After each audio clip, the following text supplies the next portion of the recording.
How to sign in Netflix on Smart TV with QR code. Easy login without remote. So to sign in Netflix on Smart TV with a QR code, the first thing you'll need to do is to go ahead and open the Netflix application on your Smart TV. And then go ahead and get a device where your Netflix account is signed in. And then on your device, head over into the control center and look for the scan QR option from here.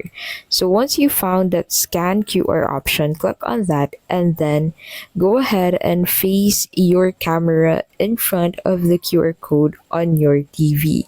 Make sure to fit this box into the QR code that you can find on your TV. And then once it detects that QR code, you'll need to go ahead and confirm signing in to your account on your TV. And then after that, you'll be able to access your account on your Netflix TV.